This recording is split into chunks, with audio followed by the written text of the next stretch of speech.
Get some comments on H118 from Ben Navigrowski, and then H41, an updated draft. Over to you, Ben. Yeah, great. Thank you, Chair Lalonde. For the record, Ben Navigrowski from the Office of Legislative Counsel. So there are just a couple points I want to highlight and correct from my prior testimony on H118. One, I know the previous testimony this morning kind of went over like an approach to these hate-based crimes.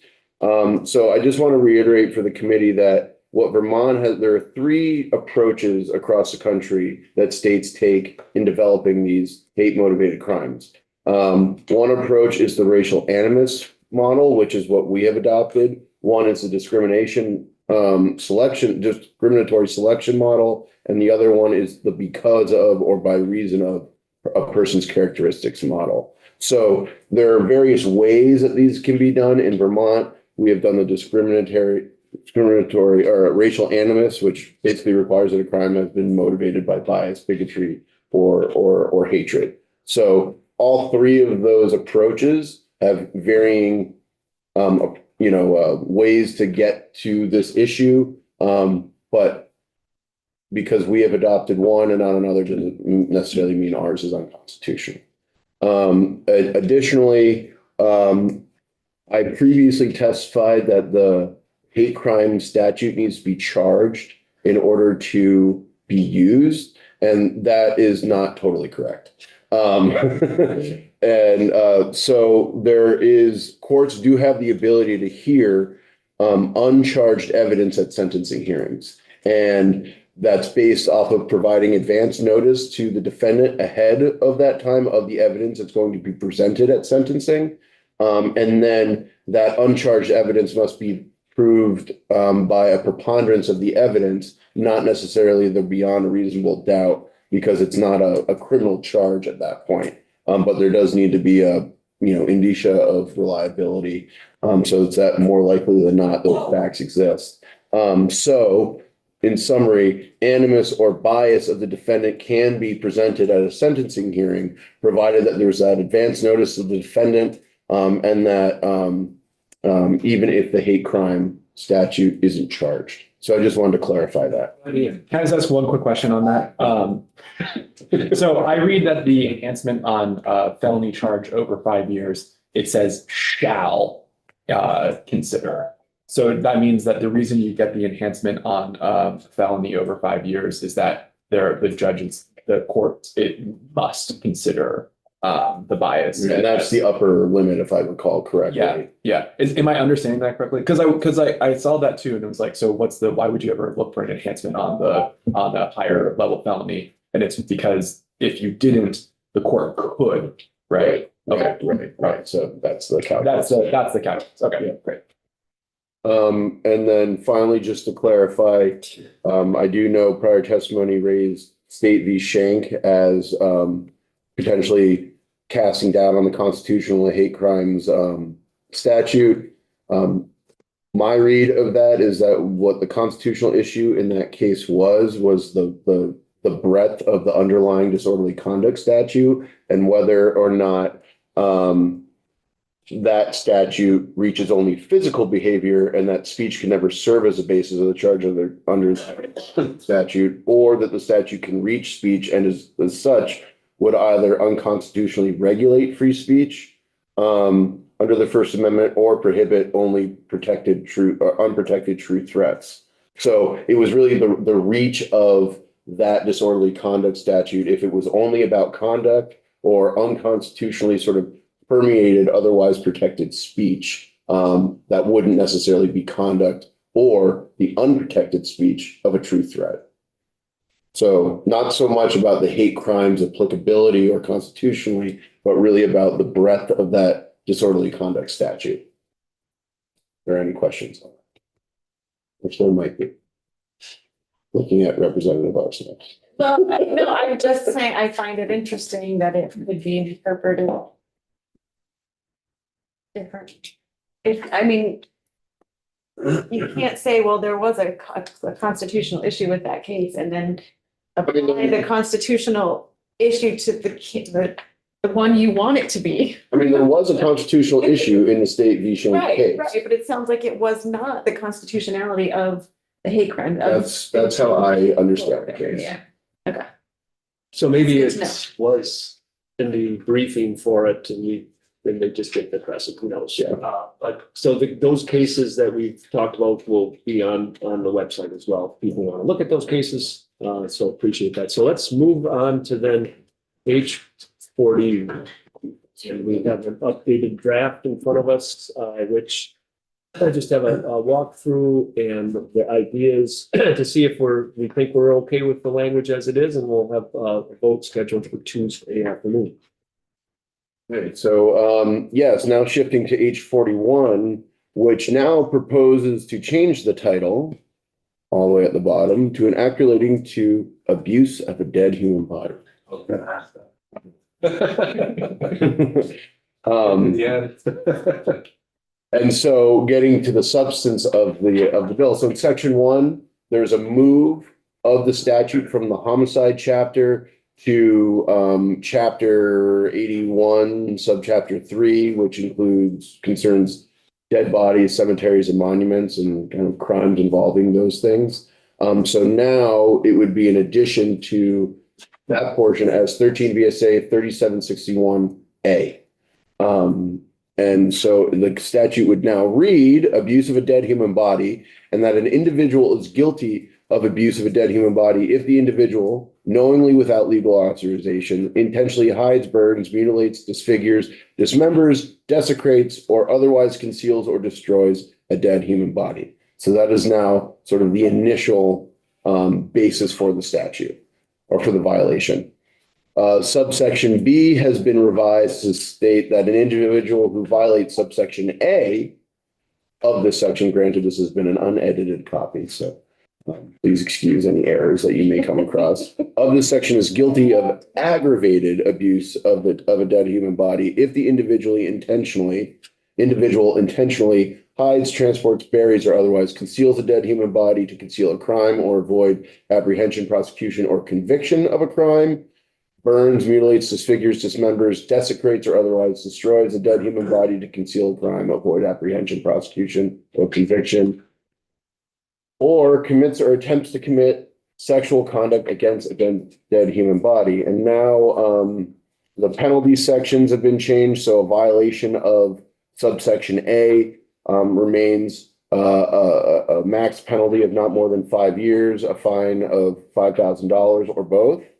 And then the aggravated penalty has been changed so that there is no mandatory minimum anymore, and that the maximum has been upped to 15 years and maybe fined not more than $10,000 or both. And then we have some definitions to go through in this section now. Did the fine change when the years went from 10 to 15? I don't think so. The fine didn't change, did it? No, I mean, the initial had the difference of 5 to 10, but Right. not in this version. Fine didn't change. Okay, I didn't know if There's we have just- corresponding fines with you. Remember that one? Oh, I know but when you were checking on the other thing, I think. Oh, yeah, I didn't look at fines, maybe I should. Right. I mean, when I looked initially, these seem to be within the realm of other statutes that deal with similar conduct. Great, thanks. Remember when we tried to I do. kind of standardize fines and how I that think- did not work? We could, but now we have. It seemed to work in here. No, I think, I don't think we ever were able to quite get it Oh, through here okay. either. No, we There were weren't. people in seats who are no longer in their seats who were opposed. But anyway, neither here nor there. Let's go back to what we're talking about here. So subsection D concerns definitions that are used, or rather exclusions from definitions as well. So in subdivision 1, dead human body does not include the cremated remains of an individual. And that was a result of the discussion from the committee about concerns of medical examiners and coroners and funeral home directors potentially being captured by this conduct. So that's an attempt to give them safe haven, so to speak. Number 2 is the definition of sexual conduct. Now I have to say that We have a trigger warning that we're going to talk about some unsavory issues as I go through this. I should also say that this now is at least a third definition of sexual conduct in Title 13. There's one within the sexual assault statutes, one within the child exploitation statute, and now this one, if it were to pass. And this is a combination. This is really a modification of the child exploitation definition. So with that, I'll go through it. So sexual conduct means any of the following committed against a dead human body. So it clarifies that this is not involving living people, or at least two living people, at least one is dead.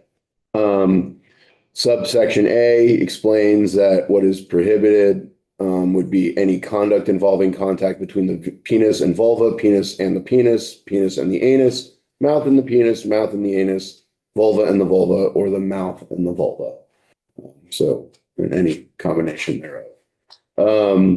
Additionally, any intrusion, however slight, by any part of an individual's body or any object into any part of a dead human body with the intent of arousing, appealing to, or gratifying the lust, passions, or sexual desire of any individual. And where's that from? Where's that? That's from the child exploitation side. Child exploitation. Thank you.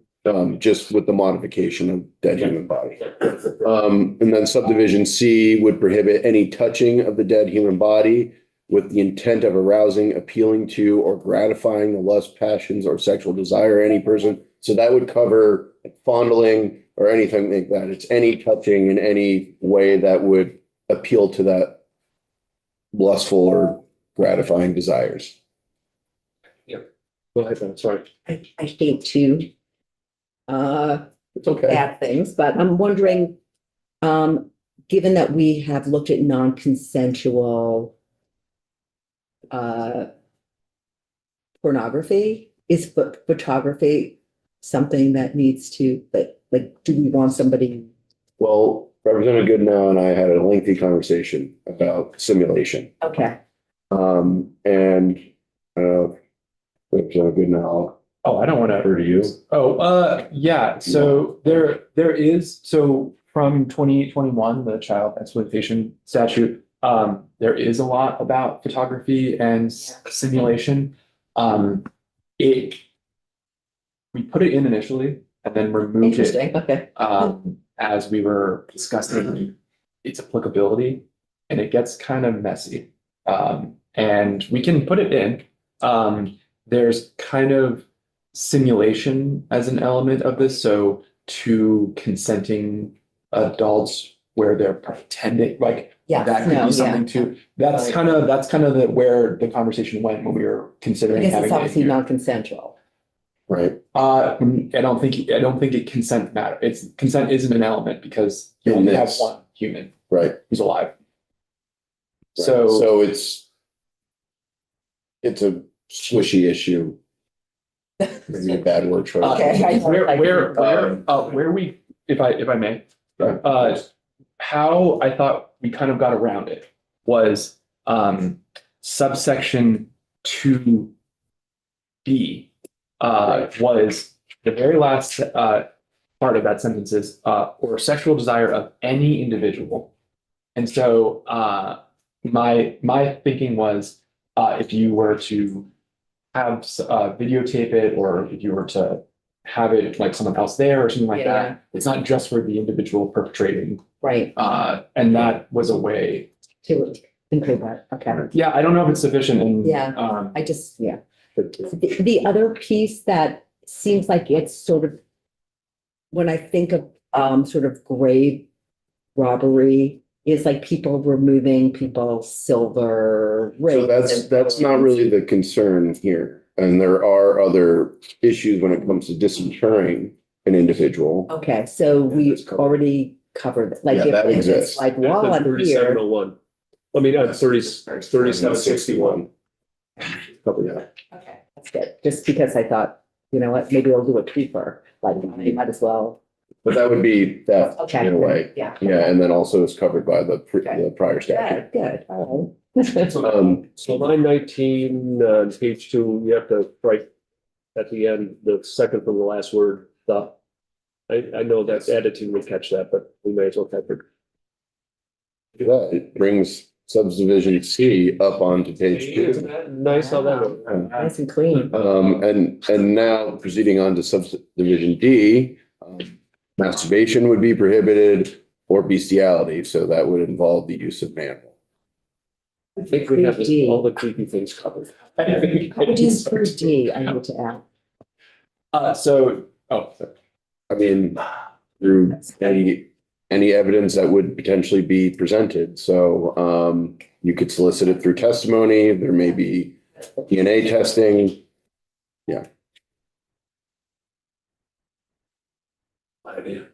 Oh, I was just gonna say, these also come from trial explanation. So we weren't just generating random No. things. We were looking through this statute and applying the ones that seemed relevant, and then removing the ones where they aren't, either they're not relevant because they were involved two people who are alive, or they couldn't really fit in. So For instance, another one that was selected not to be included was sadomasochism, because that kind of involves two living people.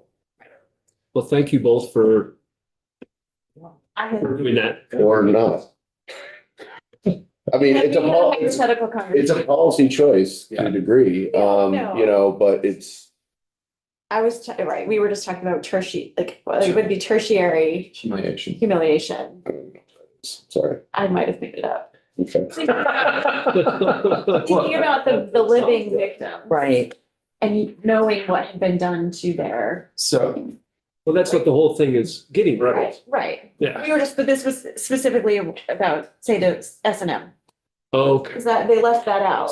So the Right. definition of sadomasochism is, deriving sexual pleasure from the pain or humiliation inflicted upon another person or yourself.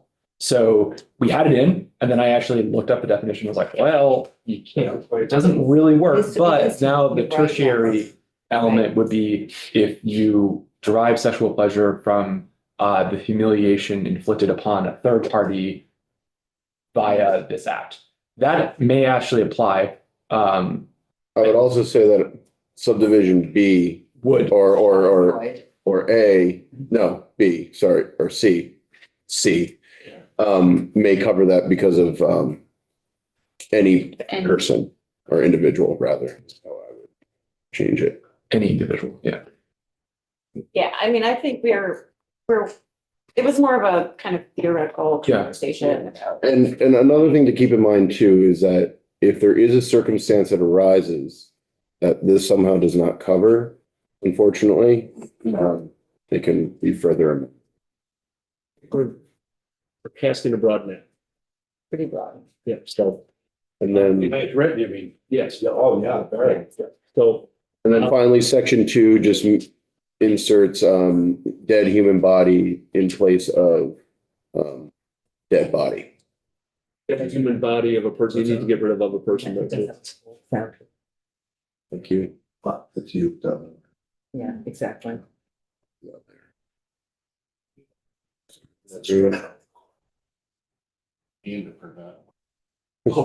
I think I'm assuming that Tom is going to be presenting. Is it? Yeah, I figured that. And it's great because anytime that you have very specific, It's one day on Florida. You did. that will make people. Tom is not afraid. I know he isn't. But you it's don't great. have to, you don't have to So are review. there any questions on the changes to the bill?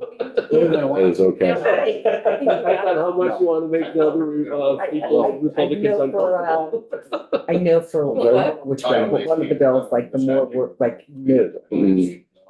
Okay. Okay, That's fine. yes, no, that was intense. That was an intense report. I do recall that. Anything else with this? It looks good. Yeah, I'll have it edited by the time it's taken up, I believe, on Tuesday. Yes, we have scheduled to vote on it in the afternoon of Tuesday. Good wording. Do we want to increase the fine? I want the $1,000 fine. The 10,000 wording. All right, so we'll adjourn until 1 o'clock. There's also Oh, wait. 1,000. Oh, sorry, wait. Ian had a question. Oh, I'm sorry, I'm sorry. I don't think so. So we upped the max on 15, we didn't touch the fine. Do we? Not. It's okay. The fine is okay. I think that that's consistent from. It is. What I recall. Was it We have no consistency in fines. It was just, So I probably shouldn't have said that that's consistent because it's consistently, whatever it is. we just didn't discuss it at all. Because part of it is that No, I meant, you did ask them, so Oh, we yeah. didn't have any discussion then either. Yeah. Remember with these fines is that they're upper caps. right. So it doesn't mean that this is what the amount's going to be necessarily. So what we learned when we dug into this is that fines are rarely imposed in hardly anything. Okay. So we do need to circle back around to this at some point and try to make it all consistent when we restructure the whole criminal code next biennium. Like we tried 3 bienniums ago and 2 bienniums ago, and maybe this time we'll have some success or 8%. There's been a lot of inflation in the judiciary. I know. All right, well, Well, there we go. We should So we'll accept have that credit discussion card in the and future, Bitcoin. and we'll adjourn until 1 o'clock when we're gonna learn about filial